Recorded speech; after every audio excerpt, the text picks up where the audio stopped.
Então, João, por gentileza. Vou deixar uma aguinha para você aqui, essa posição. Obrigado.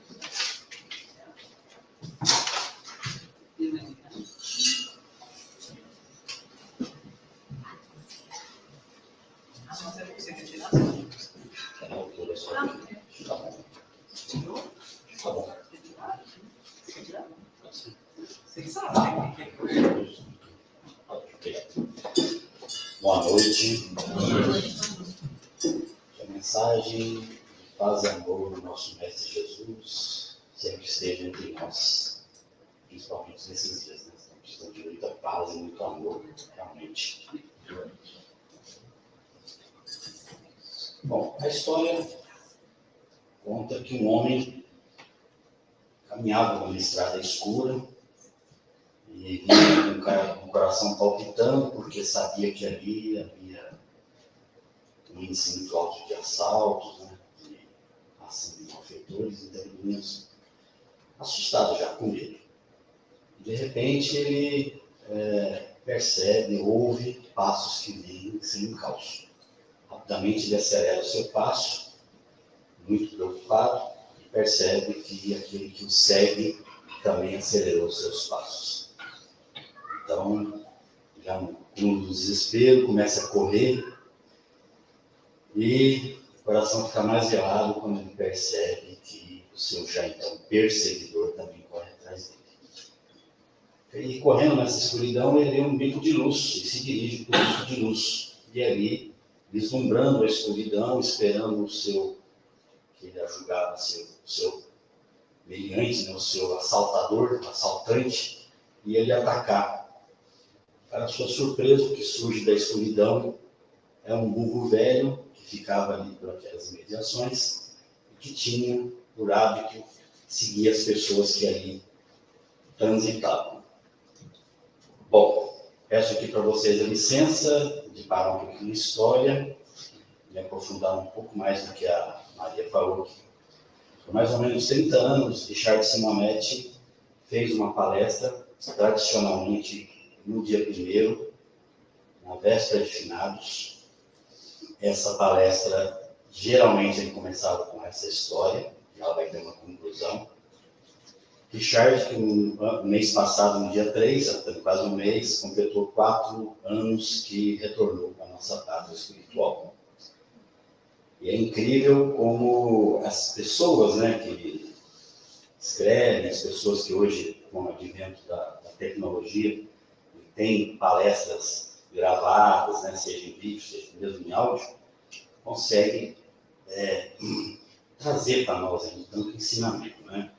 Richard escreveu 65 livros, um livro agora vai ser lançado, que pós-morte, né? Logicamente, e não é psicografado por ele, não, tá? Realmente de textos dele vai ser lançado agora, sendo bem esse mês anunciado. Então, peço para vocês uma vibraçãozinha aí do Richard, agradecer para ele, com certeza ele já está trabalhando lá de lá, porque era muito trabalhador aqui e em prol de nós.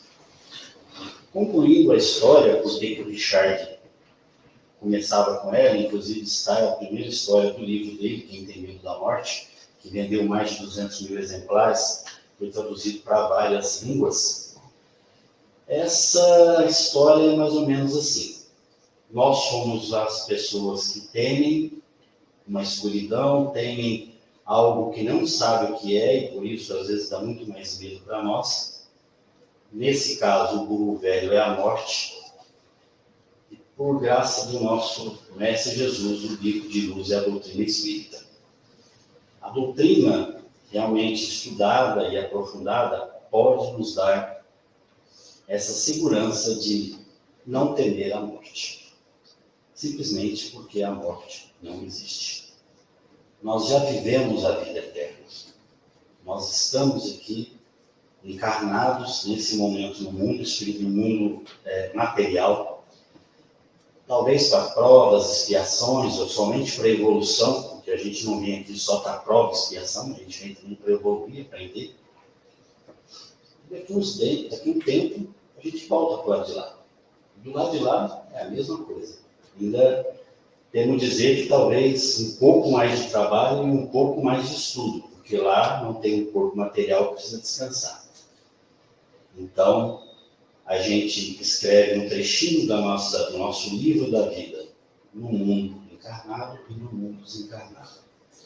Então, o que a gente pode pegar de consolador na doutrina é justamente isso: não temer a morte. Não protelar a morte como algo ruim, como um castigo. A morte não é castigo, também não é prêmio. A morte simplesmente é o ato do nosso espírito deixar essa veste carnal e retornar para a pátria espiritual. E aí, me lembro até do livro da Patrícia, né, Violetas na Janela, lá, do Espírito Patrícia, da Vera Lúcia Marizim de Carvalho, em que ela descreve um mundo espiritual assim, que dá até vontade da gente morrer, né? De tão gostoso que parece que é. Lógico que a Patrícia, com certeza, tem uma evolução muito grande, veio aqui, ficou só 19 anos na última encarnação, só para cumprir um prazinho mesmo que ela precisava, e para os seus aprenderem algo também. Então, a gente não pode pegar muito por base, não. O mundo espiritual é bom, tem algumas vantagens em relação ao nosso, mas a gente vai ver como que a gente pode, talvez, viver melhor do lado de lá. Tá? O importante é a gente entender isso no nosso dia a dia e colocar isso, fazer um exercício mental mesmo, que a morte não existe.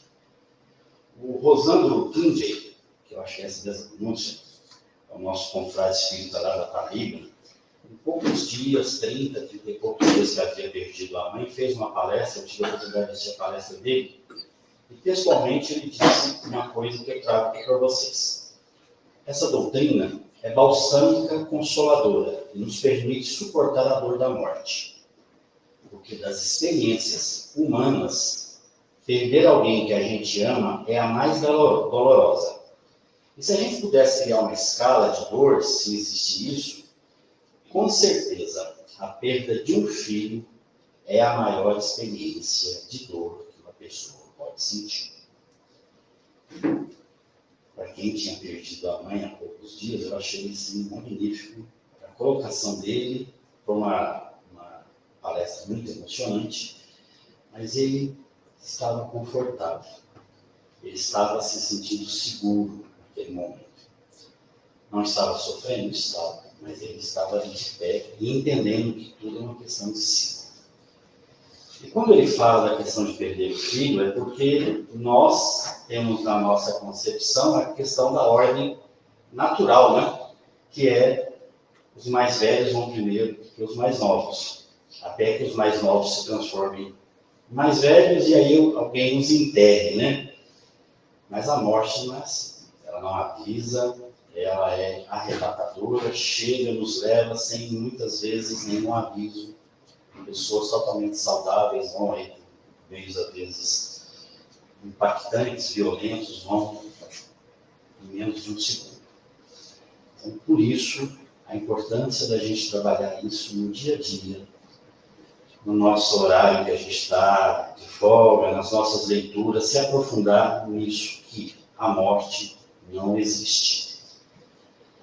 É interessante que, geralmente, a gente, quando fala a questão de morte, que a morte não existe, a gente pensa sempre na doutrina espírita, né? E vou mostrar para vocês vão ver junto comigo, né? Que outras religiões também pregam a questão da vida eterna. Não do nosso modo, de vai e volta, fica um pouquinho aqui, um pouquinho lá, um pouquinho aqui, um pouquinho lá, e isso vão se passando milhões de anos, né? Mas vocês vão lembrar que algumas religiões pregam a questão de que a hora que morre, a gente fica adormecido, e no dia que as trombetas tocarem, a gente vai despertar para receber o julgamento do nosso Pai. Outras já dizem que quando a gente morre, a gente ou queima lá no inferno ou vai para o céu. E quando a gente está meio assim, fica no purgatório para ver se vai subir ou se vai descer. Ou seja, as outras religiões também acreditam na vida eterna. Então vejam que não é só a doutrina espírita que fala sobre a vida eterna. É que a doutrina espírita, ela te dá mais consolo, porque você sabe que vai encontrar com os outros, que o julgamento já ocorre aqui, que o céu e o inferno está na nossa mente, não é um ambiente físico, não é um ambiente espiritual, e que depende muito, ou praticamente depende só de nós, essa questão de onde a gente está, céu ou inferno. Mas a morte realmente dá medo, assusta, até por ser desconhecido. O próprio Emmanuel, no livro de Religião dos Espíritos, psicografado por Chico, né? Emmanuel, que era, né, tão assim, que, né, tão taxativo, né, tão objetivo, mas ele fala sobre a morte. E olha só, é possível que nenhum sofrimento na Terra seja comparável ao daquele coração que se debruça sobre outro coração enregelado e querido, que o ataúde transporta para o grande silêncio. Ver a névoa da morte estampar-se inevitável na fisionomia daqueles que mais amamos e cerrar os olhos no adeus indescritível é como despedaçar a própria alma e prosseguir vivendo. Até breve, e que Deus te abençoe, ser querido. Vejam que o Emmanuel, com toda a evolução dele, com o mínimo que a gente sabe é 2000 anos, né? A gente pode contar da história do Emmanuel aí, que ele nos contou, mas ele realmente cita que a gente sofre. E aí, vamos lá, né? Dia finados amanhã. Então vamos começar. A gente deve chorar quando perde um pai, uma mãe, um irmão, um filho, um marido. O que vocês acham? Acho que é natural chorar, né? Totalmente natural e tem que chorar, né? Faz parte do ser humano e me perdoem às vezes aqueles confrades espíritas que dizem que a gente não deve chorar. Vai dizer que uma mãe que perdeu um filho de 3 anos que ela não deve chorar. É a mesma coisa de a gente avisar, né, falar que a água não vai molhar e que o fogo não queima. Então, o que nós devemos é ter o choro, porque o choro é de saudade, né? É de perda. Nós devemos, como eu disse agora há pouco, que a gente deve assimilar essa questão da nossa morte e daqueles que nos cercam, dessa separação momentânea, tá? Porque daqui a um tempo a gente vai estar junto de novo lá. Mas a gente sente saudade. Então, já dizia um poeta aí que a saudade é o amor que muda de nome. Mas a gente deve chorar, deve sentir a falta, deve extravasar. O choro, ele só se torna, digamos, errado, se a gente pode falar que existe certo e errado, quando ele é por muito tempo. No próprio livro dos Espíritos, na questão 320, os Espíritos ficam sensibilizados ao lembrarem-se deles, os que amaram sobre a terra, ou seja, né, o que eles sentem no lado de lá, quando a gente lembra deles, né? E aí eles falam assim, mais do que podeis crer. Se são felizes, essa lembrança aumenta-lhes a felicidade. Se são infelizes, são para eles um alívio. Então, a gente tem que ter em base, perdeu, faz falta, tem saudade, mas vai passar. Chico mesmo falava isso, né? Tudo passa. Só que geralmente não é no tempo e no modo que a gente aguarda. Vamos lembrar do nosso Cristo, que quando estava lá na cruz, pediu para o Pai afastar o cálice dele, mas logo completou. Mas que seja feita a sua vontade e não a minha. Ou seja, tudo é no tempo da justiça divina, e tudo ocorre como planejado. Então, devemos chorar, devemos lamentar, devemos ter saudade.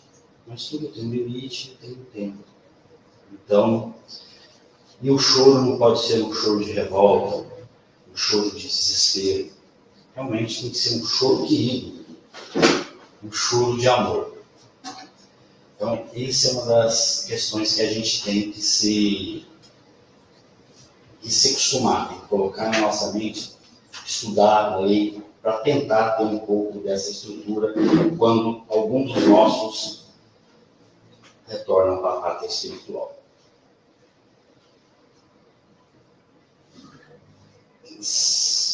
Se eu perguntasse hoje, ou se vocês me perguntassem hoje, acho que eu vou perguntar para vocês, né? Quem acha que o pior meio de morrer? Qual a pior morte que existe? Queimado. Queimado, afogamento, morrer de uma vez, seja por acidente, por tiro, né? Afogamento, alguém disse afogamento? É ruim também, né? Eu vou falar que é bom. Morrer não é bom, né? Por mais que a gente tenta falar que, né, tem que botar na cabeça que não existe a morte, mas ela é difícil. Mas acho que o pior mesmo é o suicídio, né? O pior é o suicídio. O suicídio é a única forma de morte que não é natural. Todas as nossas mortes, as nossas existências, encarnações passadas, que não foi por suicídio, elas foram provocadas. Foi aquela história, ninguém morre de véspera, né? O suicídio é o único momento em que nós optamos por dar fim à vida. Agora, algumas considerações sobre o suicídio, né? Primeiro, a gente que perde alguém por suicídio, devemos ter bastante estrutura, vai ter sofrimento, tudo, mas lembrar sempre que a escolha foi dele. A escolha foi dele. E um dado que a gente tem que ter muito forte é que o suicida, ele não quer morrer. Vocês sabiam disso? O suicida não quer morrer. Ele quer acabar com a dor. Ele acredita que morrendo a dor acaba. E a gente sabe que não é bem assim. Agora, algumas religiões pregam que os suicidas são indignos, vão para o inferno, vão sofrer o resto da eternidade, né? Da vida eterna, que eles também acreditam. Agora, a gente é filho de um Pai misericordioso. Filho de um Pai que é só amor, que nos fez, nos criou todos iguais, que nos dá toda a oportunidade de evolução, de aprendizado, nos deu realmente as oportunidades de encarnações para que podemos acertar, fazer o exame final de novo, né, e ver se passa de ano, aprender, evoluir, nos tornar o mais perfeitos possível. Então, se essa inteligência tão maravilhosa, tão amorosa, tão benigna, tão misericordiosa, iria criar um sofrimento eterno? Não. Apesar de estar muito longe de conhecer Deus, mas a gente o conhece pelo trabalho dele, pela obra dele. Então, ele não permite que nem ninguém tenha um sofrimento eterno. Então, os nossos irmãos, que infelizmente escolhem a opção de sair da dor pelo suicídio, vão ser amparados. Eles vão ser socorridos. À medida que eles vão se harmonizando, que eles vão tendo ciência de todos os atos deles, que eles vão se ajustando à sua nova condição de espírito livre do corpo, eles vão entendendo as questões que levou aquele suicídio, aquele fim de morte abrupto, feito por ele mesmo. No momento que eles entenderem isso e aceitarem realmente o nosso Pai, como o ser maravilhoso que é, ninguém fica desamparado, gente. Nenhum de nós fica desamparado pela diabo. Deus não permite isso. Nunca. Senão ele não seria um Deus de amor. Eu trouxe alguns dados aqui para vocês, porque a gente, de certo modo, tem uma obrigação, vamos dizer assim, obrigação de cuidarmos uns dos outros, né? E a OMS fez um estudo em 2020 de que a cada 100 mortes ocorridas no mundo inteiro, uma por suicídio. A cada suicídio consumado, houve 20 tentativas que não obtiveram sucesso. Ainda bem, né? É a quarta causa de morte entre os jovens de 15 a 29 anos. Em 2012, o Brasil teve 7 mil suicídios. Em 2020, desculpa, 8 anos depois, 13 mil. Um suicídio a cada 45 minutos. Então, são dados preocupantes e que nos levam a interpelar o que está acontecendo, como nós podemos auxiliar. Então, a gente tem, por exemplo, hoje no Brasil, nós temos o CVV, Centro de Valorização da Vida, que atende pelo telefone 188, 24 horas por dia, 7 dias por semana, de uma maneira carinhosa, de uma maneira realmente empática, que ouve essas pessoas. Vocês não imaginam o trabalho tão eficiente que eles conseguem fazer para muitos. A grande maioria das casas espíritas também contam com atendimento fraterno. E também, o próprio nome diz, está ali para acolher, ouvir, e dentro da doutrina espírita, tentar achar uma solução que está dentro da gente mesmo. Mas às vezes a gente está tão sofrimento tão grande, o nosso copo, não sei se vocês conhecem a teoria do copo, né? Cada sofrimento a gente vai colocando um copo no copo e às vezes um pinguinho transborda. Então, falar, expor, às vezes achar um norte dentro da doutrina, auxilia e muito esses que estão precisando de apoio. Então, a nossa, digamos, obrigação, a nossa vigília é estar sempre olhando aqueles que estão próximos a nós, seja na nossa família, seja na nossa vizinhança, seja no nosso trabalho. Vou contar rapidamente uma história do Chico, tantas, né, que a gente ouve. Uma mãe perdeu um filho, entre várias aquelas mães, né, que receberam cartas, foram relatadas em livros, até em filme, né? E ela queria muito receber uma carta do filho, para saber como o filho estava.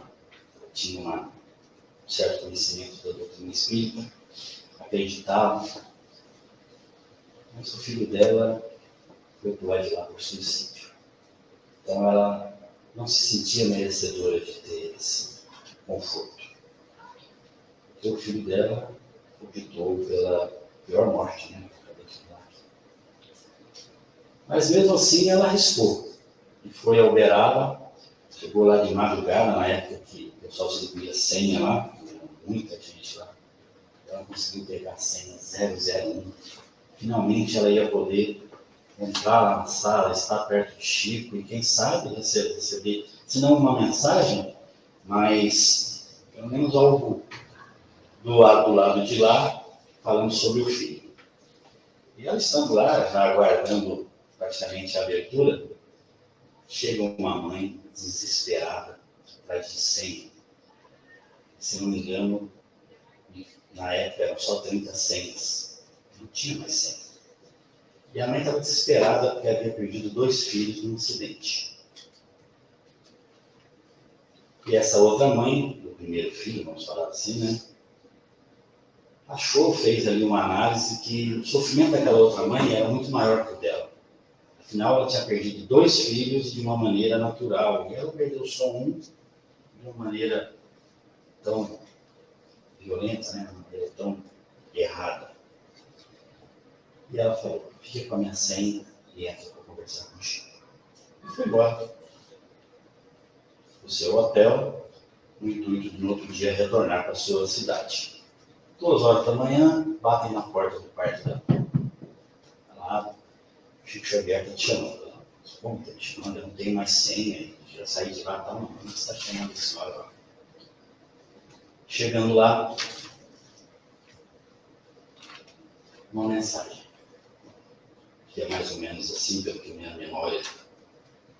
Mãe, eu não tinha condições de vir aqui hoje dar uma mensagem. O meu estado ainda não é legal, eu não estou preparado para trazer uma mensagem. Mas o seu amor e a sua caridade foi tão grande que Emmanuel, em pessoa, foi lá me buscar. E eu só consegui vir aqui hoje pela força da sua caridade, pela força do seu amor, pela força do seu desprendimento em relação a outra alma. Então, e fora isso, ele deu uma mensagem linda e contou detalhes do lado. Então, o que nos ensina essa passagem, essa breve história de Chico Xavier? Esse é o segredo de nós honrarmos aqueles que se foram. Manhã de finados, vamos deixar um pouco a idolatria do corpo, que já nem às vezes existe mais lá, e vamos comprar uma flor, colocar em casa, fazer uma prece para aquela pessoa que a gente ama. Imagina se eu chamasse algum de vocês aqui para marcar um encontro no cemitério. Seria estranho, né? Pessoal, vamos amanhã, vamos encontrar o cemitério da saudade e bater um papo. Então, vamos encontrar em casa. Uma flor, ele se chama família, relembra dos bons momentos, mas principalmente, a melhor maneira da gente acalentar o nosso sofrimento pela perda, e dele também, que ele se foi, através da caridade, através do amor, através da máxima ensinada pelo nosso mestre de amar ao próximo. Rapidamente, uma outra história do Chico, para vocês verem o efeito da caridade, né, do fazer. Eu já ouvi essa história algumas vezes, então alguns dados podem ser, né, aqueles que cada um que conta, né, conta, aumenta o tempo, tem uma coisa assim, né. Mas era assim, o Chico tinha um cachorro que tinha um problema, acho que neurológico lá, e dava um trabalhão para ele. Já ouviu essa história também? Alguém?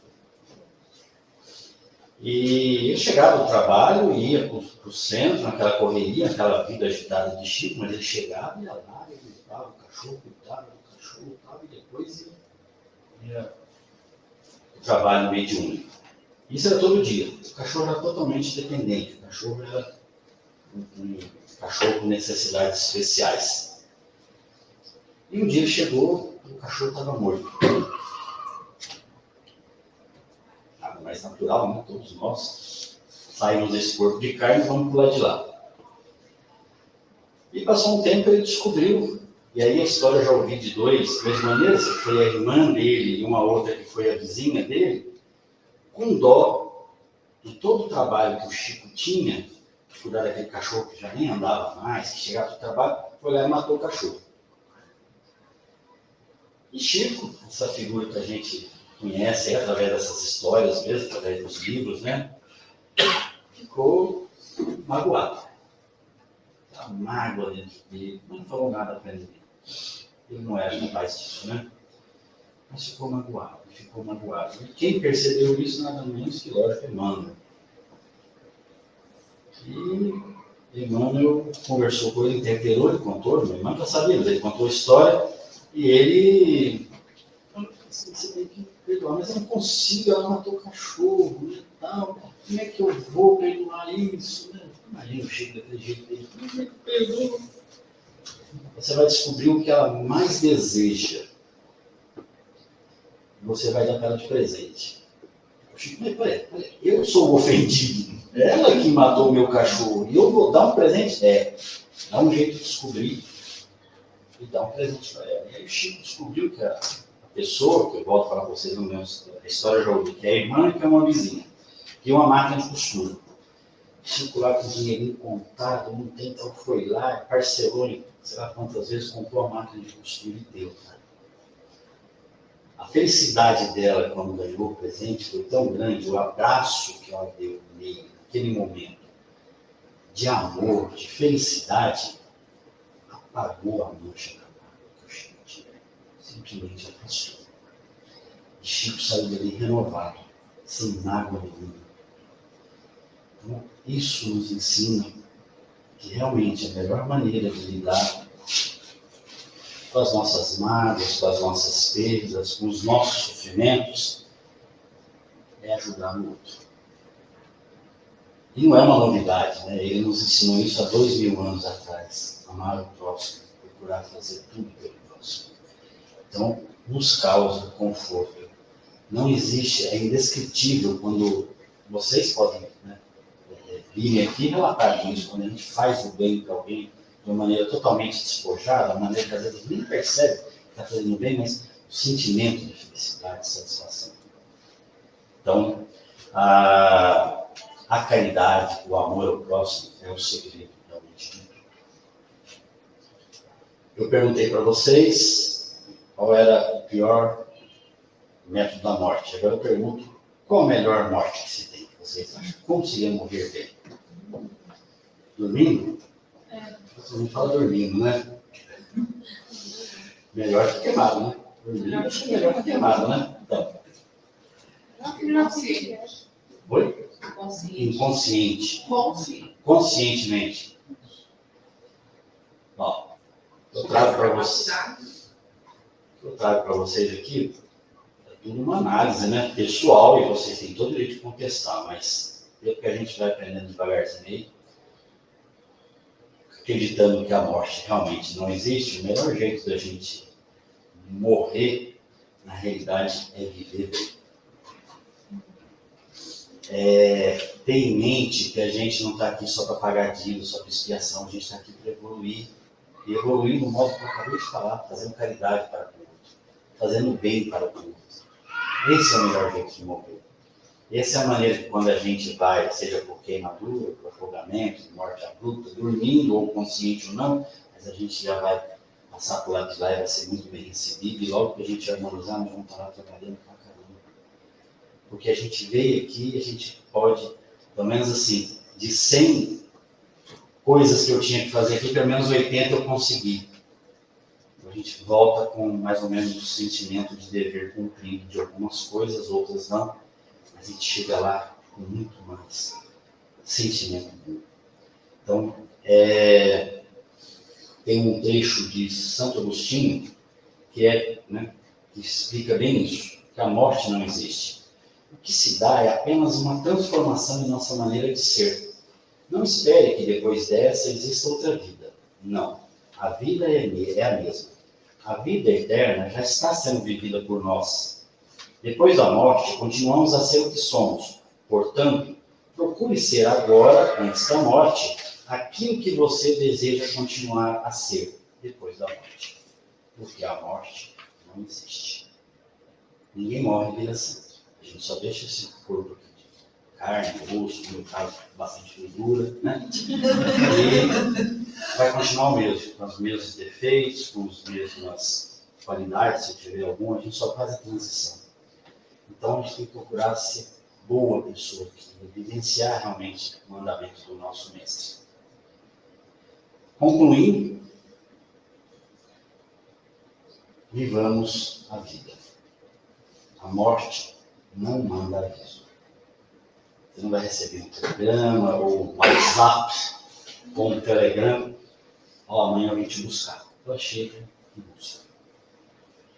Ela nos arrebata. Por isso, é importante viver a vida de sua plenitude. E mais importante do que tudo, ame. Expresse esse amor. Diga que ama. Tenha atitude de amor para realmente as pessoas que amam. Isso é muito importante. Às vezes a gente relega isso tudo. Depois, não vou falar porque ele sabe que eu amo, ela sabe que eu amo, então não preciso falar. Não, fala, repete. 1, 2, 3, 10 vezes ao dia. E tenha atitude de amor para as pessoas que estão ao seu lado. Não deixa eu falar depois, não. Depois vai ficar atrás de carta, atrás de alguém que psicografa, ou vai ficar nas orações falando que amava. Então fale agora com a vida e viva a vida plenamente, mas com muito amor e muita paz. E agora realmente para encerrar, vou pedir para vocês fecharem os olhos de vocês. Nós não vamos fazer uma prece, quem vai fazer a gente é a Maria. Mas eu gostaria, até, digamos, pelo dia de amanhã, de ser finados, que vocês fechassem os olhos de vocês e mentalizassem uma área natural, seja uma praia, um campo, uma montanha, uma floresta, um lugar onde vocês se sentem bem, aquele local de refúgio de vocês, que cada um de nós tem, né? Um lugar gostoso, a gente pode ouvir o onda do mar, ouvir os pássaros, sentir aquele cheiro da natureza. Imaginando bem esse lugar, vocês estão inseridos nele, conseguem ter todas essas sensações. Eu quero que vocês olhem mais adiante, vocês vão ver pessoas um pouco distantes ainda. Pessoas com roupas beges, roupas brancas, rosa, azul claro. Essas pessoas vão se aproximando de vocês e vocês vão perceber que são aqueles que estão no mundo espiritual nos aguardando. Os nossos parentes, nossos amigos, pessoas que já fizeram a transição, a passagem. Notem como eles estão felizes por estarem na lembrança de vocês, por sentirem essa energia tão boa que emana agora de vocês, essa lembrança, esse amor tão grande que às vezes, mesmo com muito tempo, ainda não passou. Então sorriam também para eles, lancem uma energia, um até breve, e se despeçam dele, mas sabendo que é só um breve espaço de tempo, um tempo muito relativo. A gente vai voltando. Obrigado pela paciência de vocês, obrigado pelo convite da casa. Lembre-se que amanhã, ao lembrar dos seus finados, lembre-se que eles estão vivos. Obrigado.